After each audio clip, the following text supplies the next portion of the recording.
টানা কয়েকদিন ধরে রাজধানী ঢাকায় মেঘলা আকাশ ও দফায় দফায় বজ্রবৃষ্টির আবহাওয়া বিরাজ করছে, যা আগামী ২-৩ দিনও অব্যাহত থাকার সম্ভাবনা রয়েছে।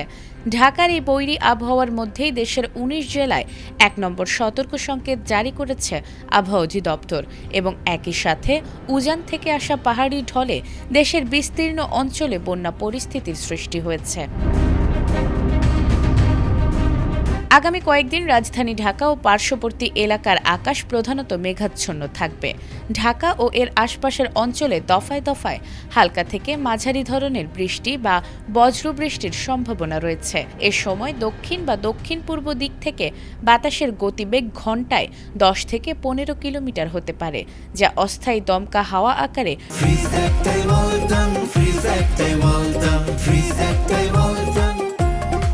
৬০ কিলোমিটার পর্যন্ত বৃদ্ধি পেতে পারে। আগামী ২-৩ দিন বৃষ্টির এই প্রবণতা বজায় থাকবে এবং দিনের তাপমাত্রা সামান্য হ্রাস পেতে পারে।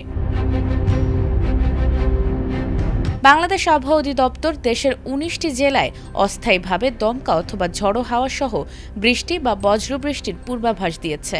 এসব অঞ্চলের নদীবন্দরগুলোকে ১ নম্বর সতর্ক সংকেত দেখাতে বলা হয়েছে। জেলাগুলোর ওপর দিয়ে দক্ষিণ বা দক্ষিণ পূর্ব দিক থেকে ঘণ্টায় ৪৫ থেকে ৬০ কিলোমিটার বেগে ঝড়ো হাওয়া বয়ে যেতে পারে। রংপুর, রাজশাহী, ঢাকা, খুলনা, বরিশাল, চট্টগ্রাম ও সিলেট বিভাগের অনেক জায়গায় মাঝারি ধরনের ভারী থেকে অতি ভারী বর্ষণের সম্ভাবনা রয়েছে। এদিকে উজানের ঢল ও দেশের ভেতরের ভারী বৃষ্টিতে কুশিয়ারা, সুরমা ও সোমেশ্বরী নদীর পানি বিপদসীমার ওপর দিয়ে প্রবাহিত হচ্ছে। সিলেট, সুনামগঞ্জ, মৌলভীবাজার, হবিগঞ্জ ও নেত্রকোনা সহ মোট ১৪টি জেলার নিম্নাঞ্চল বর্তমানে প্লাবিত রয়েছে।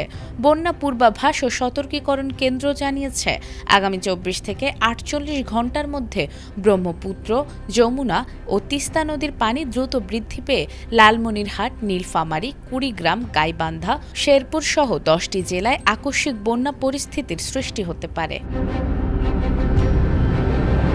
নাজমুন নাহার জান্নাত, এটিএন বাংলা।